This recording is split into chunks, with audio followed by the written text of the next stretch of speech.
आदाब, मैं हूं सफदर रिजवी। आप देख रहे हैं लाइव एक्सप्रेस चैनल। आपसे गुजारिश है इस चैनल को सब्सक्राइब करें, लाइक करें, शेयर करें और कमेंट करें। अब देखें एक अहम खबर। एक बार फिर अरबईन जाने वाले सैकड़ों ज़ायरीन के साथ फ्रॉड हुआ है। हुसैन देवजानी और कासिम हल्लौरी फ्रॉड करने वालों में शामिल है, जिनकी तलाश की जा रही है। ये दोनों फरार हैं। अब मुंबई में बैठे ज़ायरीन पूछ रहे हैं आखिर उनका कसूर क्या है।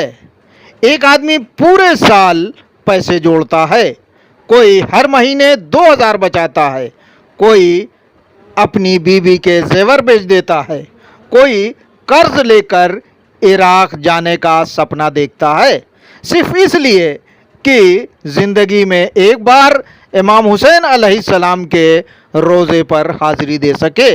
लेकिन सोचिए, अगर सफ़र शुरू होने से पहले ही उसका सपना टूट जाए, तो अगर उसने अपना पासपोर्ट भी दे दिया हो, पूरे पैसे भी जमा कर दिए हों, लेकिन उसे टिकट ही ना मिले।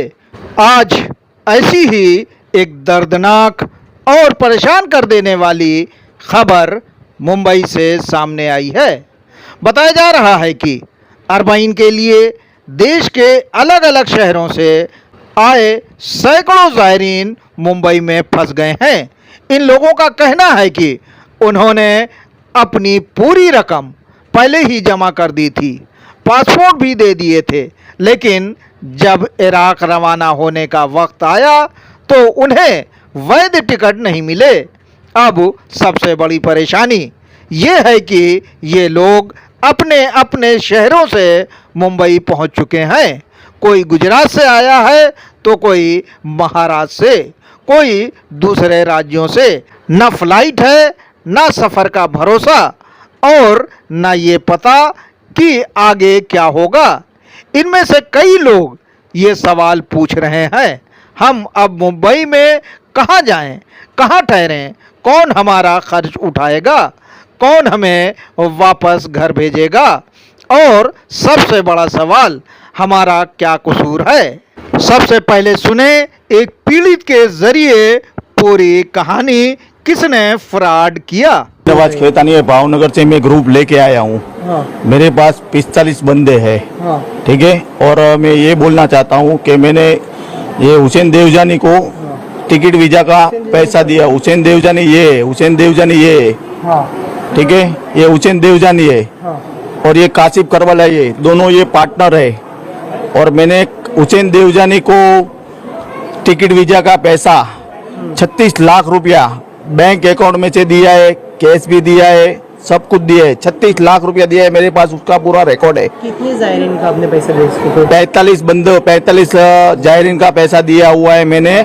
एक टिकट वीज़ा और अहमदाबाद बॉम्बे की डोमेस्टिक फ्लाइट और रिटर्न की बॉम्बे से अहमदाबाद की डोमेस्टिक फ्लाइट का 80,000 रुपया, वन जवार 80,000 रुपया मैंने पूरा पेमेंट अरबईन पे जाने से पहले मैंने 10 दिन अगाऊ 36 लाख रुपया पूरा मैंने कंप्लीट करके ये हुसैन देवजानी को दे दिया था।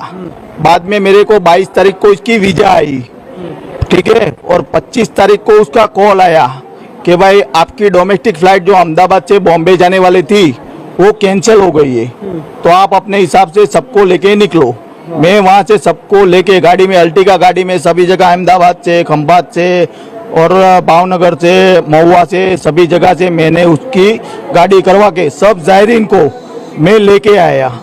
और हुसैन देवजानी का रास्ते में से कांटेक्ट किया मैंने कि भाई मैं अभी 12 बजे, ये सब लोगों को हमारी कल सुबह की फ्लाइट है, बरोबर है, तो मैं इन लोगों को कहाँ लेके जाऊँ, मेरे को कोई ठिकाना दे के ये लोगों फ्रेश हो जाए। तो ये नदीम, ये हुसैन देवजानी ने मेरे को बोला कि आप लोग मीरा रोड पे आ जाइए, वहाँ पे मुसाफिर खाना है अपना, तो हम लोग इन जवार लोगों को वहीं पे रख देंगे। और हम लोग आ गए 1 बजे तक, 2 बजे तक सबकी गाड़ी आ चुकी थी, सबको यहाँ लाके रख दिया, ठीक है। फिर 4:30-5 बजे तक हम लोग उसके वीजा में ही पड़े हुए थे।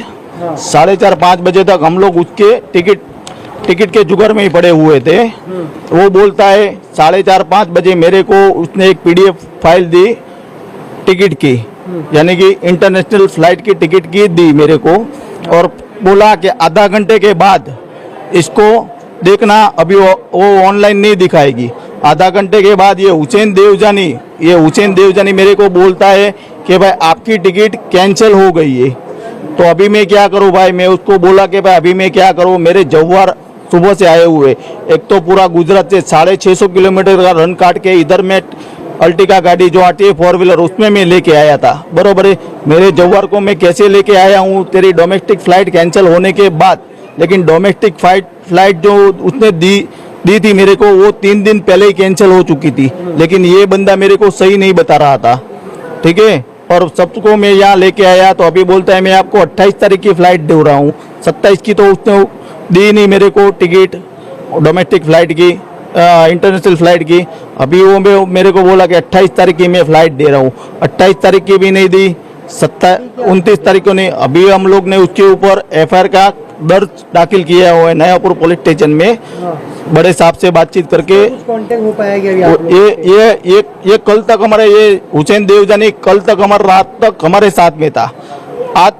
कल रात को 9-10 बजे के बाद में वो कहाँ चला गया है, न हमारा फोन उठा रहे न कुछ भी कर रहा है। ये एकदम हमारे साथ फ्रॉड हुआ है।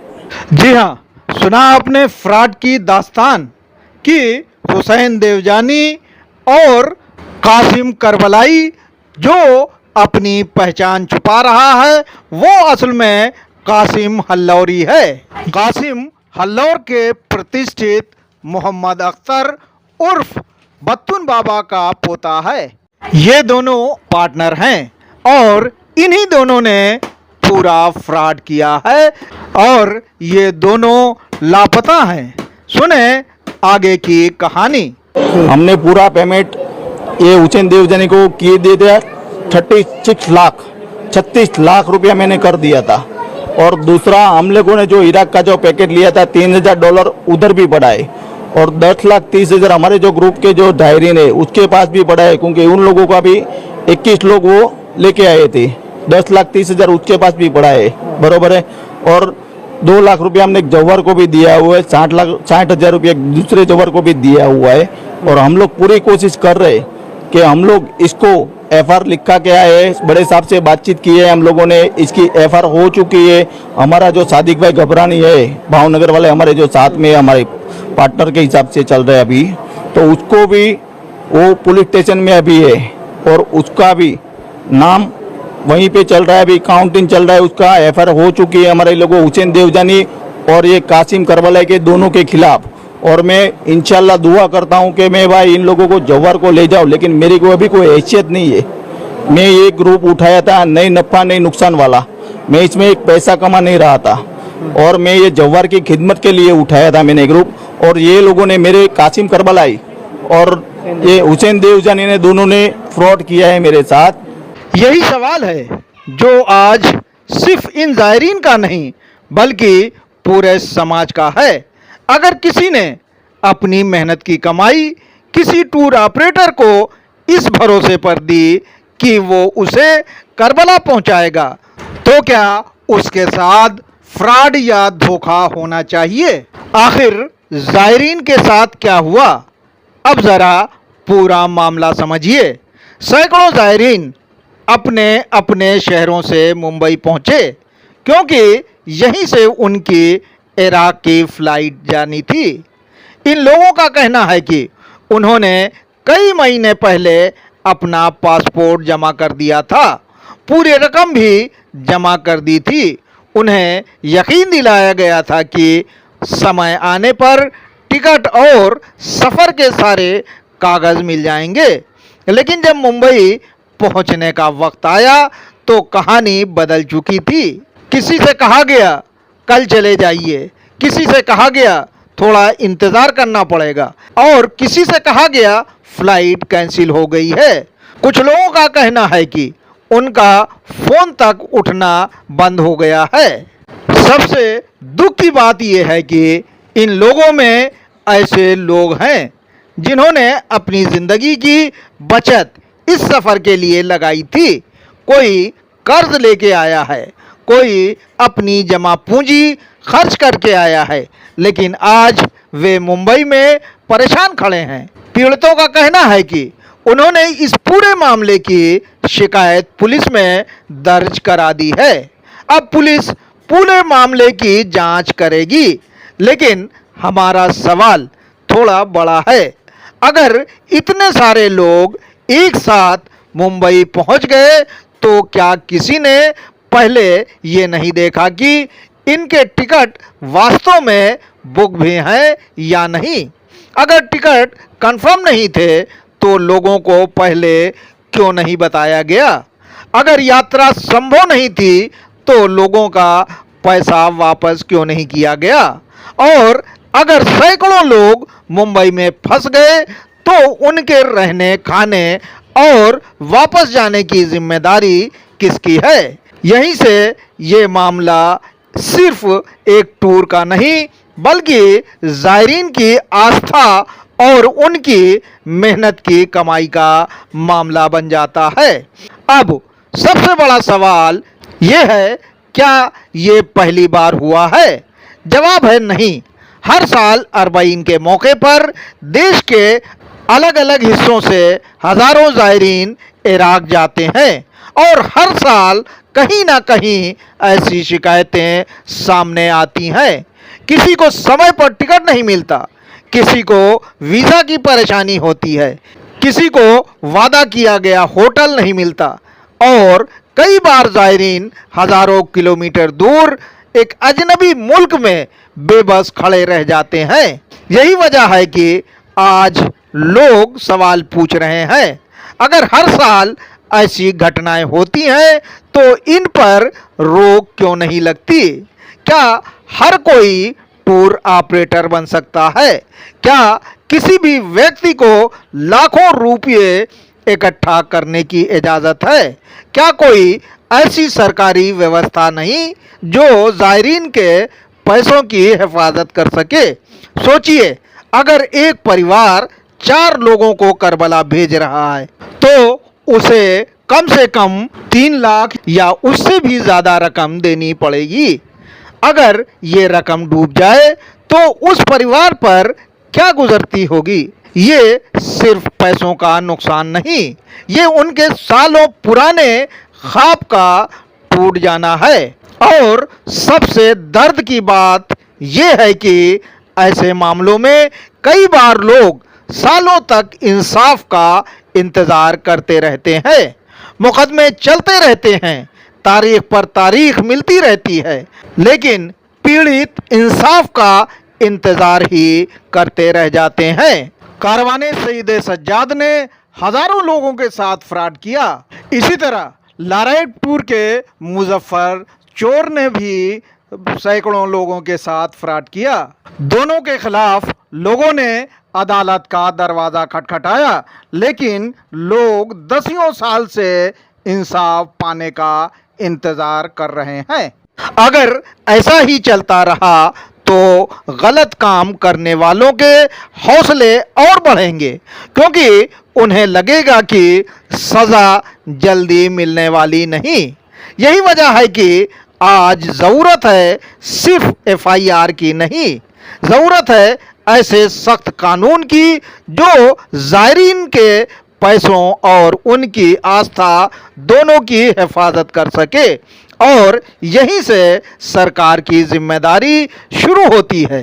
अब सबसे बड़ा सवाल ये है कि क्या हर साल यही होता रहेगा? क्या हर साल सैकड़ों ज़ायरीन इसी तरह फंसते रहेंगे, या अब सरकार कोई ऐसा सिस्टम बनाएगी जिससे ऐसी घटनाओं पर हमेशा के लिए रोक लग सके? हमारी राय में कुछ कदम बहुत ज़रूरी है। सबसे पहला, जो भी अरबईन या धार्मिक यात्रा का टूर चलाए उसका सरकारी रजिस्ट्रेशन ज़रूरी होना चाहिए। बिना रजिस्ट्रेशन के किसी को भी यात्रा बेचने की इजाज़त ना हो। दूसरी बात, ज़ायरीन का पैसा सीधे टूर ऑपरेटर के खाते में ना जाए। कोई ऐसी सुरक्षित व्यवस्था हो जहां टिकट, वीज़ा और सफ़र कंफर्म होने के बाद ही रकम जारी की जाए। तीसरी बात, अगर किसी टूर ऑपरेटर के खिलाफ एफआईआर दर्ज हो तो जांच पूरी होने तक उसे नई बुकिंग लेने की इजाज़त न मिले। चौथी बात, जो भी ज़ायरीन परेशान हो उसके लिए सरकार एक हेल्पलाइन और कंट्रोल रूम बनाए ताकि ऐसी हालत में लोग सड़क पर बेबस न रह जाएं। और सबसे अहम बात, अगर जांच में ये साबित हो जाए कि लोगों की मेहनत की कमाई और उनकी आस्था के साथ धोखा हुआ है तो सिर्फ मुकदमा चलाना काफ़ी नहीं, ऐसी सज़ा मिलनी चाहिए कि आने वाले समय में कोई भी ज़ायरीन के साथ ऐसा करने की हिम्मत न कर सके। याद रखिए, ये सिर्फ टिकट का मामला नहीं, ये लोगों की उन उम्मीदों का मामला है जो पूरा साल पैसा जोड़ते हैं और सिर्फ एक बार इमाम हुसैन अलैहिस्सलाम के रोज़े पर हाजिरी देना चाहते हैं। अगर उनकी मेहनत और उनकी मोहब्बत के साथ खेल होगा तो समाज भी चुप नहीं रह सकता और सरकार को भी चुप नहीं रहना चाहिए। हमारी ये रिपोर्ट किसी एक व्यक्ति के खिलाफ नहीं है, ये रिपोर्ट उस ज़ायरीन की आवाज़ है जो ईमानदारी से ज़ियारत करना चाहता है और रास्ते में मुसीबत का शिकार हो जाता है।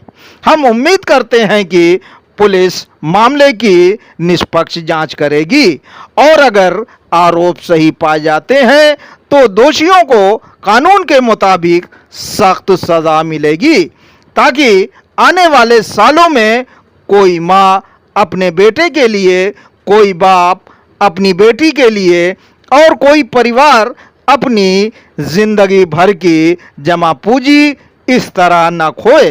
बहरहाल आज सवाल सिर्फ इतना नहीं कि इस बार क्या हुआ, असली सवाल ये है कि हर साल ऐसे मामले क्यों सामने आते हैं।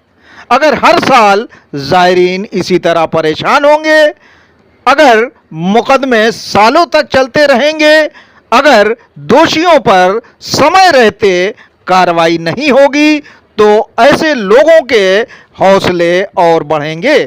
हमारी सरकार और संबंधित एजेंसियों से अपील है कि ऐसे मामलों में तेज जांच हो, दोषियों पर सख्त कार्रवाई हो और ऐसा सिस्टम बनाया जाए कि भविष्य में कोई भी ज़ायरीन अपनी मेहनत की कमाई और अपनी आस्था के साथ धोखे का शिकार न बने।